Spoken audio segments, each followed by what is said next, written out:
Bon, je vous apprends rien, on a un nouveau champion olympique aujourd'hui. Romain Canon a été magistral et franchement, survoler la compétition comme ça, on voit pas tous les jours. On voit pas ça tous les jours, pardon, et avec des belles touches comme ça, franchement, ça fait plaisir. Euh, c'est énorme. Mais bon, je vais en reparler, je vais quand même tenir mon petit bulletin. Commençons par l'épreuve de fleuret féminin, où on avait donc 3 représentantes de l'équipe de France. 3 super tireuses d'ailleurs, Anita Blaz, Pauline Ranvier et Isaura Tibus. Malheureusement, ça s'est pas super bien passé pour elle. Anita Blaz qui perd à son premier tour 15-12 contre Jessica Diageo, une jeune Canadienne de 16 ans. C'est passé de 2-1 à 6-2, puis 12-4 donc pour la Canadienne, pardon. Elle est revenue à 14-12. Anita est revenue, mais ça n'a pas suffi et le match lui échappe. Elle termine 22e des Jeux Olympiques. Au tableau de 32 aussi, il y a Pauline Ranvier qui était contre une autre Canadienne, Eleanor Harvey. C'est serré jusqu'à 6-6. Ensuite, elle s'en prend 4, donc ça fait 10-6. Elle revient à 9-10, mais elle s'en prend 5 de suite et donc elle perd 15-9. Ça fait qu'elle termine 18e de la compétition. Et ça fait 2 déceptions de suite. On avait un peu l'impression de revivre la journée de la veille. Isaura Tibus, son premier tableau de 32, c'est contre Flora Pastor, une hongroise. C'est serré jusqu'à 10-10. Ensuite, elle se prend 2 touches, donc ça fait 12-10 pour l'adversaire. Mais elle en met 4 de suite, donc 14-12 pour elle, et elle conclut le match 15-13. Donc voilà, on s'est dit, enfin, il y a quand même une victoire dans cette escrime française. Donc un tour de passé. Tableau de 16, elle tombe contre la Russe Larisa Korobenikova. Elle est menée 6-2. Ensuite, elle revient à 8-8. Mais elle s'en prend 5 de suite, donc ça fait 13-8, et là c'est plus le même match. Elle revient quand même à 14-12, mais perd 15-12, donc en tableau de 16, elle termine 9e. Déception donc côté fleuret féminin. On peut que penser qu'elles vont se serrer les coudes et rattraper ça en par équipe, n'est-ce pas? Jeudi 29, il me semble d'ailleurs. À vérifier. Ensuite, donc, pour le podium de cette compétition de fleuret féminin, on attendait effectivement Ina Derigladova, la Russe, qui était donc numéro 1 mondial. Elle a tenu son rang jusqu'en finale, mais elle perd donc contre la nouvelle championne olympique 15-13, Lee Kiefer, l'américaine, qui est donc 3e mondiale, donc c'est quand même une pointure. Donc championne olympique Lee Kiefer, vice-championne Ina Derigladova et 3e, Larisa Korobenikova, qui avait donc battu Isaura Tibus en tableau de 16. Elle était dans un bon jour.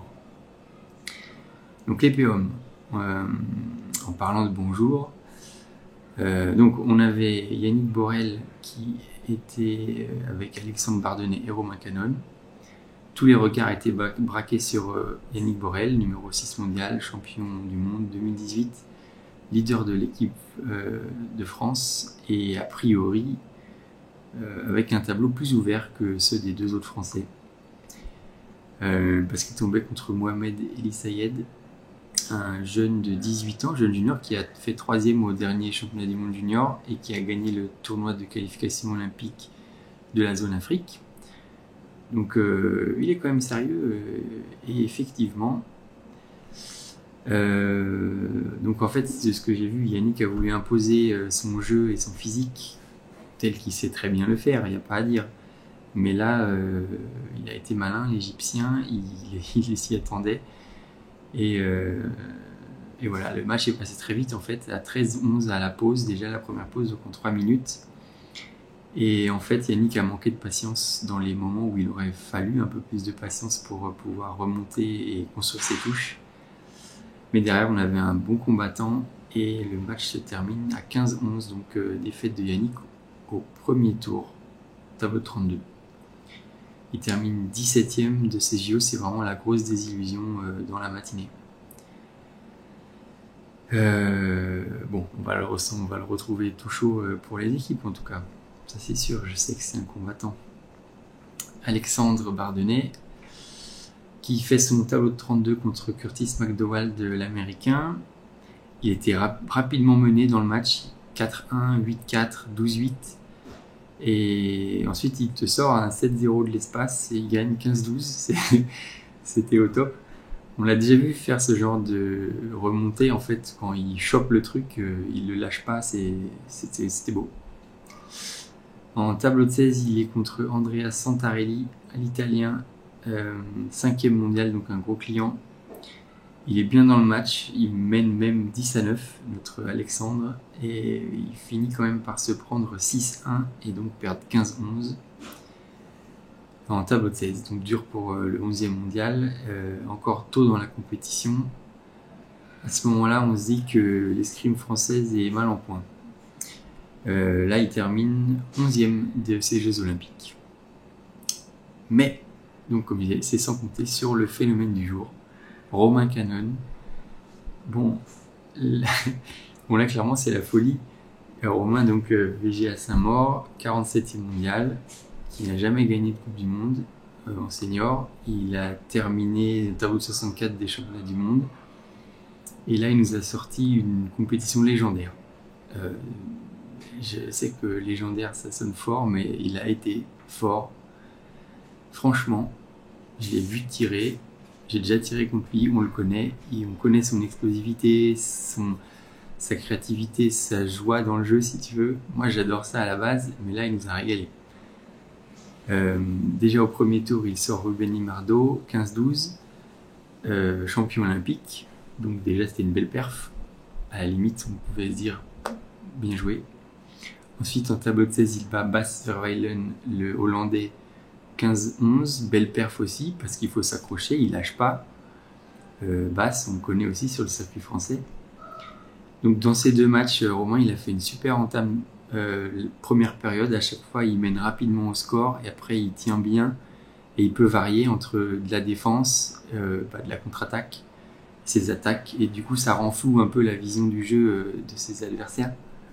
Et c'est en ça qu'il a été très fort.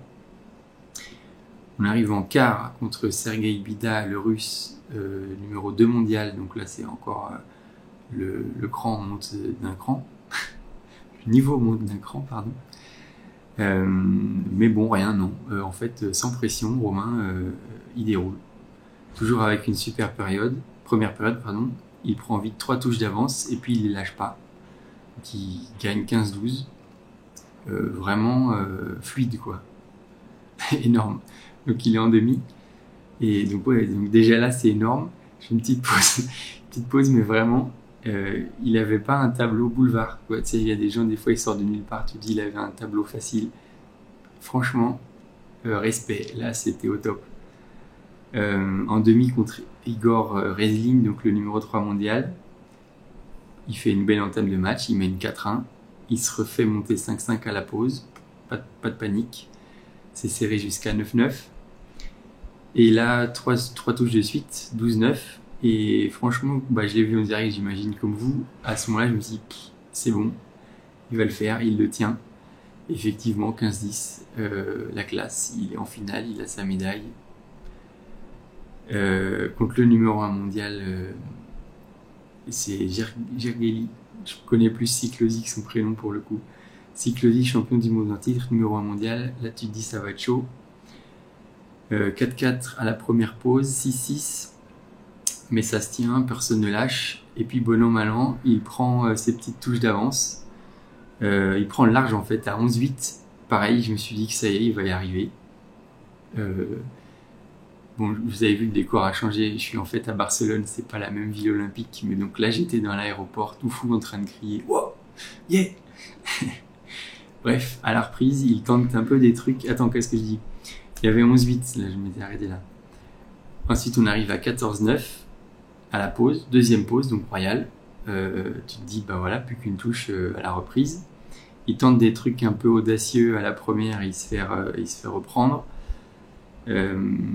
Donc ça faisait 14-10, et puis il se reconcentre, et puis il te sort une petite touche fastoche, quoi. Enfin, il a fait tout ça avec une telle facilité toute la journée que c'était beau. 15-10, champion olympique. Bah bravo. Variété, explosivité, précision, rapidité, audace, attaque, contre-attaque, défense, toujours très mobile, fluide, sans précipitation. Si j'ai envie de dire distance, patience, cible et intention. Petite dédicace, tout y était. Un vrai régal. Et quand on y pense que nos grands champions depuis Eric Strecki en 1992 n'ont jamais réussi à devenir champion olympique, alors qu'ils avaient de gros palmarès, c'est des grands noms comme il y avait Jean-Michel Henry, 6e en 96, Hugo Bry, vice-champion olympique en 2000, Eric Strecki 7e cette même année, Éric Boisse et Fabrice Janet 4e et 5e en 2004 à Athènes, Fabrice Janet vice-champion olympique en 2008, Yannick Borel 7e en 2012, Gauthier Grumier 3e en 2016 et Yannick 5e. Je compte même pas le nombre de Coupes du Monde ou de Champions du Monde dans cette liste-là, mais ils n'ont pas réussi à gagner. Et puis lui, il arrive là, sans pression. Il te découpe tout le monde à la cool. Moi j'ai adoré. C'était vraiment super. Une super journée pour l'escrime française, j'ai envie de dire. Il a donné une super image du sport, décontracté, décomplexé. J'ai plus de mots en fait. Bon, voilà. Bravo, Romain, si tu regardes, j'ai kiffé. Et puis, champion quoi. Et puis ça donne aussi du beau moqueur pour le par équipe. Je pense qu'ils vont bien se défoncer les gars. Et voilà, c'est pas gagné, mais il va falloir le faire. Hein. Le double champion olympique, tu le vois venir ou pas? Bon, on s'enflamme pas. En tout cas, demain, je veux bien qu'on remette ça. Au programme fleuret masculin avec Enzo Lefort, notre champion du monde, Julien Mertine et Maxime Poty. Et le sable féminin avec Cécilia Verder, Manon Brunet et Charlotte Lambach. J'espère que Romain les a bien inspirés. Et voilà, on va passer une petite nuit parce que si on veut voir ça dès demain matin, ça va falloir mettre le réveil. Mais bon, comme vous savez, moi je suis en vacances, donc je verrai ça peut-être un peu plus de loin, mais je vais quand même suivre et je ferai un petit débrief en fin de journée. Merci encore, et puis n'oubliez pas de vous abonner si vous voulez voir la suite. Et merci Romain, et bravo. Et bravo aussi à Stéphane Leroy, le maître d'armes quand même, que je salue au passage, et toute l'équipe derrière. Salut, à demain.